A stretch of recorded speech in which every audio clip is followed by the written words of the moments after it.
नमस्कार. आज आपण अशा एका विषयावर बोलणार आहोत जो आपल्या प्रत्येकाच्या अगदी जवळचा आहे.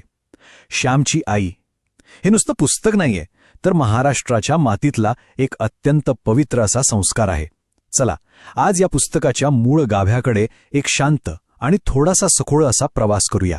आता हे वाक्य बघा, मुलांच्या शिक्षणात जास्तीत जास्त वाटा आईबापांचा असतो आणि त्यातही आईचा अधिक. वाचायला अगदी साधं वाटतं, होय ना? पण विचार करा, या एका ओळीत किती मोठा अर्थ दडलाय. एका आईचा जो शांत न दिसणारा प्रभाव असतो ना, तो खूप मोठी जबाबदारी पेलत असतो. हेच यातून आपल्याला प्रकर्षाने जाणवतं. आता तुम्हाला प्रश्न पडला असेल की पाळघडसारख्या एका अगदी छोट्याशा गावातला हा श्याम पुढे जाऊन संपूर्ण महाराष्ट्राचे लाडके साने गुरुजी कसा काय बनला? आपण सगळेच त्यांना एक महान समाजसुधारक आणि स्वातंत्र्य सैनिक म्हणून ओळखतो, पण त्याआधी ते केवळ एक साधं बाळ होते. आणि त्यांचे हे उत्तुंग व्यक्तिमत्व घडलं ते त्यांच्या आईच्या त्या अगदी शांत पण तितक्याच सखोल शिकवणीतून. खरं तर इथूनच आपल्या या विश्लेषणातल्या पहिल्या महत्त्वाच्या पैलूला सुरुवात होते. आपली आई हीच आपली पहिली गुरु कशी असते. बघा, आपण म्हणतो की शिक्षणाची सुरुवात शाळेत होते, पण खऱ्या अर्थाने तसं नसतं. खऱ्या शिक्षणाची सुरुवात शाळेच्या चार भिंतीत नाही, तर ती आईच्या मांडीवर होते. लहान बाळ हे अगदी एका कोऱ्या पाटीसारखं किंवा म्हणूया एका स्पंजसारखं असतं. ते आजूबाजूचं वातावरण, तिथली शुद्धता, प्रेम अगदी शोषून घेत असतं. आईचा प्रत्येक शब्द, तिची प्रत्येक कृती यातूनच भविष्यातील चारित्र्याचं बीज अगदी नकळत रोवलं जात असतं. आणि म्हणूनच हे जे वाक्य आहे ना, पाप करताना लाज वाटू दे, चांगले करताना लाज नको, हे ऐकल्यावर अंगावर अक्षरशः काटा येतो. किती सोप्या शब्दात केवढा मोठा विचार मांडलाय. समाज काय म्हणेल या भीतीने आपण अनेकदा वागतो, पण ह्या शिकवणीने नीतिमत्तेची दिशाच बदलून टाकली. समाज काय म्हणेल यापेक्षा आपल्या आतल्या आवाजाला, सत्सद्विवेक बुद्धीला काय वाटेल हा विचार करायला ही शिकवण आपल्याला भाग पाडते. श्याम आणि त्याच्या आईचं हे जे अटूट नातं आहे ते केवळ कोकणातल्या एका साध्या घरापुरतं मर्यादित राहिलं नाहीये. हे नातं म्हणजे सहानुभूती आणि नैतिक धैर्याचा एक असा मोठा धडा बनलाय, ज्याने केवळ महाराष्ट्रालाच नाही तर संपूर्ण मानवतेला भुरळ घातली आहे. आता या पुस्तकातला आणखी एक अत्यंत महत्त्वाचा भाग जो आपण समजून घेतला पाहिजे, तो म्हणजे श्रमाची प्रतिष्ठा आणि नम्रता.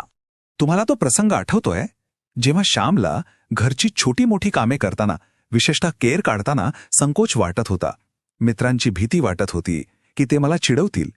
तेव्हा त्याच्या आईने त्याला अत्यंत प्रेमाने पण ठामपणे एक असा विचार दिला जो आजच्या काळातही खूप महत्त्वाचा आहे. तिने त्याला दोन गोष्टींमधला फरक समजावून सांगितला. एका बाजूला आहे दुसऱ्यांच्या कष्टावर जगणे, जे आपल्याला परावलंबित्वाकडे आणि खरं तर आध्यात्मिक अधोगतीकडे घेऊन जातं.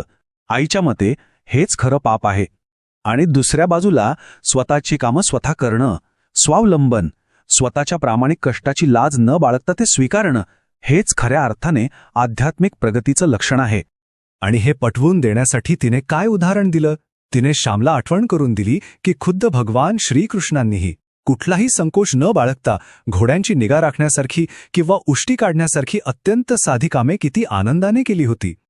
रोजच्या या साध्या कामांमध्ये दडलेलं हे पावित्र्य आणि नम्रतेचं हे मूल्य खरोखरच थक्क करणार आहे.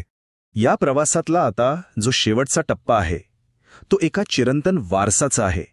आईची ती अंतिम आणि अत्यंत भावनिक अशी शिकवण.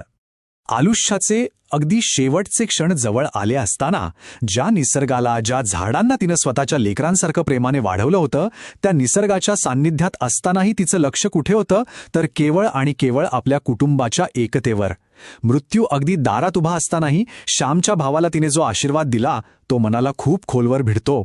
जाता जाता तिने आपल्या मुलांना एक अत्यंत साधा पण अतिशय शक्तिशाली असा संदेश दिला. एक असा आशीर्वाद जो साने गुरुजींच्या पुढच्या संपूर्ण आयुष्यात त्यांच्या सामाजिक कार्यात कायम गुंजत राहिला. सारी प्रेमाने नांदा. हो, फक्त 3 शब्द, पण यात केवढा मोठा अर्थ आहे. एकमेकांपासून कधीही दुरावू नका. मरणाच्या दारात उभी असलेली एक आई, तिच्या मुखातून आलेली ही निस्वार्थ आणि अर्थपूर्ण इच्छा आजच्या या काळातही तितकीच पवित्र आणि महत्त्वाची वाटते, नाही का? विचार करा, कोकणातले एका अतिशय साध्या घरात गिरवलेले हेच ते नैतिकतेचे धडे होते, ज्यांनी एका अशा महान समाजसुधारकाला घडवलं, ज्यांच्या शब्दांनी आणि कृतीने नंतर संपूर्ण देशाच्या आत्म्याला साथ घातली. यावरून आपल्याला एकच गोष्ट समजते की इतिहासातले जे मोठे मोठे वारसे असतात ना, ते बऱ्याचदा अशाच एखाद्या आईच्या निस्वार्थ, शांत आणि कधीही न नोंदवल्या गेलेल्या त्यागातूनच जन्माला येतात. तर जाता जाता एका अशा प्रश्नावर आपण नक्कीच विचार करूया. आजच्या या प्रचंड धावपळीच्या आणि आधुनिक जगात एका आईची साधी शांत शिकवण संपूर्ण मानवतेचा नैतिक दृष्टिकोन आजही कसा काय घडवत असते? या प्रश्नावर आपण सर्वांनी शांतपणे विचार करायला हवा. कारण हा संदेश, ही शिकवण आपल्या सर्वांसाठी कायम पुरणारी एक शिदोरी आहे. नमस्कार.